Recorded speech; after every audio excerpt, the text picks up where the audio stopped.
एक गांव में लोकेश अपने पिता के साथ रहता था। उसकी मां का स्वर्गवास हो चुका था। लोकेश के पिता रामेश्वर उसे पढ़ा लिखा कर बड़ा आदमी बनाना चाहते थे। यही उसकी मां का भी सपना था, जिसे पूरा करने की कोशिश दोनों बाप बेटे जी जान से करते थे। लोकेश का स्कूल बहुत दूर था, बीच में जंगल पड़ता था। वह सुबह जल्दी घर से निकलता था और जंगल के रास्ते स्कूल जाता था। एक दिन वह स्कूल से वापस आ रहा था। सुनसान जंगल में उसे कुछ आवाज सुनाई दी। वह डर गया, लेकिन हिम्मत करके आगे चलता रहा। भूत बोला, लड़के कहाँ जा रहा है? लोकेश बोला सैड फेस, डरते डरते, तुम कौन हो? भूत बोला, मैं इस जंगल का भूत हूँ, बहुत दिन से तुझे देख रहा हूँ। तुझे डर नहीं लगता? गांव वाले मेरे डर से इस जंगल में नहीं आते।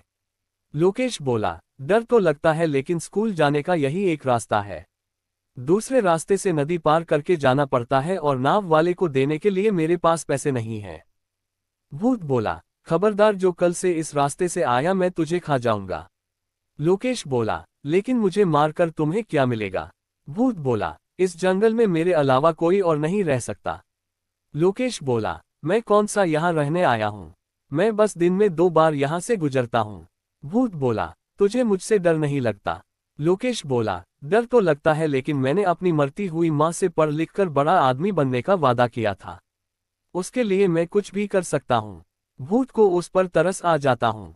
भूत बोला, चल ठीक है, तू यहाँ से आ जा सकता है, लेकिन यह बात किसी और को मत बताना, न किसी को अपने साथ यहाँ लाना। लोकेश बहुत खुश होता है।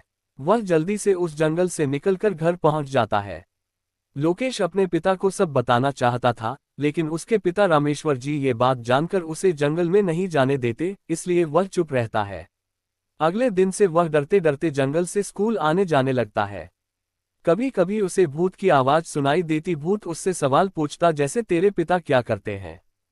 आज स्कूल में क्या पढ़ाया? लोकेश भूत के सवालों के जवाब देता था।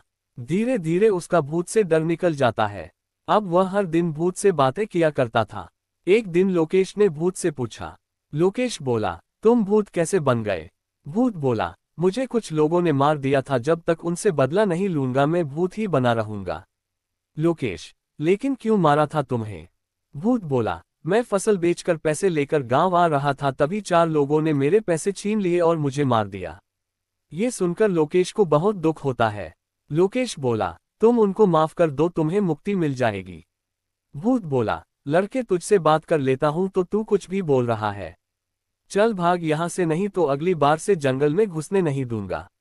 लोकेश बोला, हमारे मास्टर जी कहते हैं, कोई तुम्हारे साथ बुरा करे और तुम भी बदला लेने के लिए उसके साथ बुरा करो तो तुम्हारे में और उसमें क्या फर्क रह जाएगा?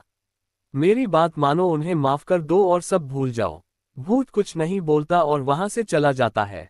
कुछ ही दिनों में लोकेश की परीक्षा आने वाली होती है। लोकेश की परीक्षा से पहले कुछ दिन की छुट्टी पड़ जाती है। वह घर पर ही रहकर पढ़ाई कर रहा था।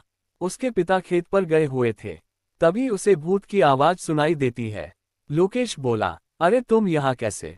भूत बोला, तुम इतने दिन से नहीं आए, मैंने सोचा कहीं तुम बीमार तो नहीं पड़ गए। लोकेश बोला, नहीं, वो तो मेरी परीक्षा आने वाली है, इसलिए स्कूल की छुट्टी पड़ गई है। भूत बोला, तुम जंगल में बैठकर भी तो पढ़ सकते हो, रोज वहीं आ जाया करो, मेरा मन नहीं लगता। लोकेश भूत की बात मानकर उसके पीछे पीछे जंगल में चल देता है। वहां एक पेड़ के नीचे बैठकर पढ़ने लगता है। भूत बोला, अगर तुम चाहो तो मैं तुम्हें नकल करा सकता हूँ। मैं तुम्हारे सामने कॉपी लेकर आ जाऊंगा, मुझे और कॉपी को केवल तुम देख पाओगे। तुम देखकर पेपर दे देना। लोकेश बोला, नहीं, ये गलत होगा, मुझे अपनी क्षमता से पेपर देने चाहिए। नकल करके मैं कभी बड़ा आदमी नहीं बन सकता। भूत बोला, मुझे माफ कर दो, मैं तुम्हारी मदद करना चाहता था। लोकेश बोला, अगर तुम मदद करना चाहते हो तो सुनो, उन लोगों को माफ कर दो और मुक्त हो जाओ। भूत वहां से चला जाता है। कुछ देर में लोकेश भी घर आ जाता है। अगले दिन लोकेश के घर पर कुछ लोग आए थे जो उसके पिता से बात कर रहे थे। बाद में वे लोग चले जाते हैं। लोकेश बोला, पिताजी ये कौन थे? रामेश्वर जी, ये सब गुंडे थे, इन्होंने एक आदमी के पैसे छीनकर उसे मार दिया था। ये बता रहे थे बहुत दिनों से परेशान थे, न खा पाते थे न सो पाते थे, लेकिन कल वही आदमी इनके सपने में आकर बोला कि रामेश्वर जी के बेटे लोकेश के कारण मैं तुम्हें माफ कर रहा हूँ। तब से ये चारों हमें ढूंढ रहे थे। अब चारों जाकर पुलिस स्टेशन में पेश होने जा रहे हैं। पता नहीं ये हमें कैसे जानते हैं। लोकेश अपने पिता को सारी बात बताता है, जिसे सुनकर उसके पिता पहले तो डर जाते हैं, लेकिन जब वे शांति से सारी बात सोचते हैं तो लोकेश को लेकर जंगल में पहुंच जाते हैं। लोकेश भूत को आवाज देने लगता है, लेकिन वहां कोई नहीं आता।